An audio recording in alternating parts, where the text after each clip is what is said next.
કડી તાલુકા પંચાયતની અગોલ પાઠકની પેટાચૂંટણીમાં વિવાદિત જે મેસેજ છે તે વાયરલ થયો છે। ભાજપ ઉમેદવારના નામથી સોશિયલ મીડિયા ગ્રુપમાં એક મેસેજ વાયરલ થયો અને જે વાયરલ મેસેજ છે તેમાં આજની બેઠકમાં ધાર્મિક મેળામાં જુગાર રમવા માટેની મંજૂરી માટે ખાતરી આપવામાં આવશે તે પ્રકારની બાબત હતી। તેથી બધાએ આ બેઠકમાં હાજર રહેવું। ભાજપ ઉમેદવારના નામથી વાયરલ થયેલ આ મેસેજથી હવે રાજનીતિ ગરમાઈ છે। ભાજપે વાયરલ મેસેજ પાછળ કોંગ્રેસનો હાથ હોવાનો આરોપ લગાવ્યો તો આ તરફ કોંગ્રેસે આરોપો ફગાવી અને ભાજપને વળતો પ્રહાર કર્યો। કહ્યું કે ભાજપ મત લેવા માટે કોંગ્રેસ પર ખોટા આરોપો લગાવી રહ્યું છે।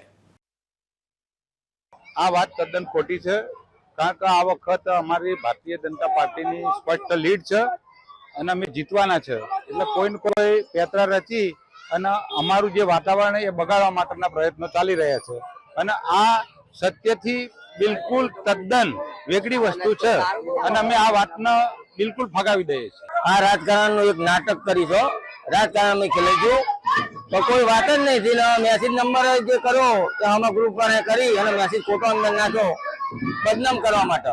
એ જે આજે નૂરી જુમા મસ્જિદ ગ્રુપની અંદર જે આ મેસેજ વાયરલ થયો ને જુગાર ધામનો, એ એમના જ ગ્રુપમાં એમના જ કોઈ માણસે વાયરલ કરે છે, અમારા કોઈ ગ્રુપ કરે છે નહીં।